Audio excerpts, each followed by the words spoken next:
کیا سلطان مراد خان ثانی. تو یہ جو سلطان مراد خان ثانی ہے مولانا صاحب وہ خلافت عثمانیہ کے ایک بہت نامور حکمراں گزرے ہیں اور بہت اچھے خلیفہ تھے. انہی کے جو لڑکے تھے محمد ہے نا سلطان محمد فاتح ان کو کہا جاتا ہے، انہوں نے قسطنطنیہ کو فتح کیا تھا. قسطنطنیہ پر تقریباً 6 بار حملے ہوئے. اسلامی لشکر وہاں پہنچا. حضرت معاویہ رضی اللہ تعالیٰ عنہ نے اپنی پوری خلافت کی مدت گنوا دی ادھر ٹھیک ہے، لیکن قسطنطنیہ فتح نہیں ہوا تھا. حضرت ابو ایوب انصاری رضی اللہ تعالیٰ عنہ قسطنطنیہ کے محاصرے میں ہی کیا ہو گیا تھا مولانا صاحب، ان کا انتقال ہو گیا تھا. تو حضرت معاویہ نے بھی اس کے بعد بھی بہت سے لوگوں نے کیا کی مولانا صاحب اس کو فتح کرنے کی کوشش کی، لیکن کوئی بھی کامیاب نہیں ہوا. خود سلطان مراد خان ثانی نے بھی کوشش کی تھی لیکن یہ بھی کامیاب نہیں ہوئے. تو چھٹی کوشش جو تھی وہ سلطان محمد فاتح کی تھی جو ان کے لڑکے تھے. انہوں نے قسطنطنیہ کو عیسائیوں کے ہاتھ سے آزاد کروایا تھا اور اس کو فتح کیا تھا ٹھیک ہے. تو وہی ان کے جو والد تھے سلطان مراد خان ثانی، انہوں نے کعبۃ اللہ کو 10ویں بار تعمیر کرایا تھا. اور اس میں ہوا یہ تھا کہ کعبۃ اللہ میں بہت تگڑا سیلاب آیا تھا مکہ میں، اور کعبۃ اللہ کی ایک شامی دیوار جو تھی وہ کیا ہو گئی تھی، منہدم ہو گئی تھی ٹھیک ہے. تو اس وجہ سے انہوں نے اثر نو اس کو کیا کروایا تھا، تعمیر کروایا تھا. کیونکہ آپ کو معلوم ہے کہ خلافت عثمانیہ جب تک رہی ہے تو پورے عالم اسلام کی ذمہ داری اسی کے اوپر تھی. یہاں تک کہ کعبہ وغیرہ کا انتظام بھی کن کے ذمہ تھا، انہی کے ذمہ تھا. اسی زمانے میں ترکی میں سارے کے سارے خزانے حضور اکرم صلی اللہ علیہ وسلم کے زمانے کی چھوٹی ہوئی یادگار چیزیں وہ ساری کی ساری چیزیں کہاں پہنچ گئی تھی، ترکی میں پہنچ گئی تھی. کیونکہ وہیں سے یہ سارا کا سارا انتظام ہوتا تھا.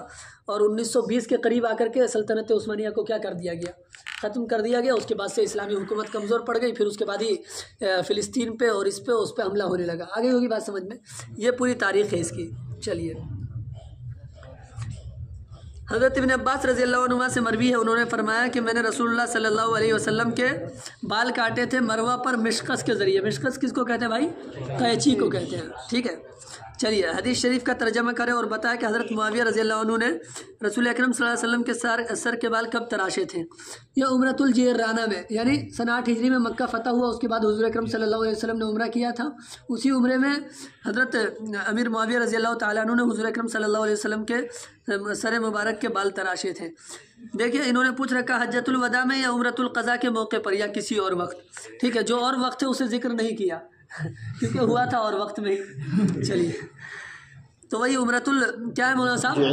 عمرۃ الجیرانہ. انہوں نے کہا کہ جو بھی لکھے بھائی مدلل لکھے. مدلل اس وجہ سے دیکھیے عمرۃ القضاء سن 7 ہجری میں ہے نا صلح حدیبیہ کے اگلے سال پیش آیا. تو اس میں یہ ہے کہ حضرت معاویہ رضی اللہ تعالیٰ عنہ اس وقت مسلمان نہیں ہوئے تھے. ان کے گھر کا کوئی بھی فرد مسلمان نہیں ہوا تھا اس وقت. اور سن 8 ہجری میں حضرت معاویہ رضی اللہ تعالیٰ عنہ مسلمان ہوئے ہیں. تو دیکھیے سن 7 ہجری والا عمرۃ القضاء تو اس لیے مراد نہیں لیا جا سکتا کیونکہ اس وقت وہ مسلمان ہی نہیں تھے ہے نا. اور 3 دن کے لیے کیا کر دیا تھا، جو غیر مسلم تھے انہوں نے مکے کو کیا کر دیا تھا، خالی کر دیا تھا. آپ کو معلوم ہے نا. تو مروہ پر ان کا یہ کرنا، حضور کے بال تراشنا، یہ کیا ممکن نہیں ہے. اور حجۃ الوداع کا موقع بھی مراد نہیں لے سکتے کیونکہ یہاں پر مروہ کا تذکرہ ہے ٹھیک ہے. اور مروہ میں کیا ہوا تھا مولانا صاحب بتائیے. وہ یہ حجۃ الوداع کے موقع پر جو حضور اکرم صلی اللہ علیہ وسلم نے وہ کہ بال کا جو معاملہ ہے یہ مینا میں پیش آیا تھا. مینا میں حلق کرایا تھا شاید حضور اکرم صلی اللہ علیہ وسلم نے، قصر نہیں کروایا تھا اس موقع پر ٹھیک ہے. تو مینا کا تذکرہ ہے. دوسری بات شاید حلق کا تذکرہ، قصر کا تذکرہ نہیں ہے. تو حجۃ الوداع میں بھی یہ واقعہ کیا نہیں ہے، ممکن نہیں ہے. کیوں؟ اس لیے کہ وہاں مینا کا تذکرہ ہے. اب قصر یا حلق ہے اس میں تو مجھے شبہ ہو رہا ہے، لیکن ہوا ہے وہ مینا میں.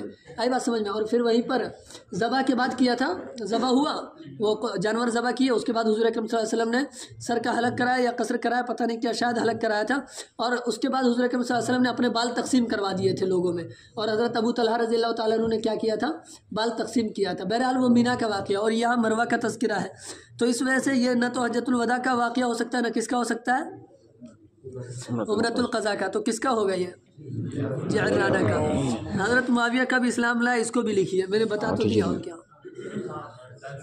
8 کے ساتھ 8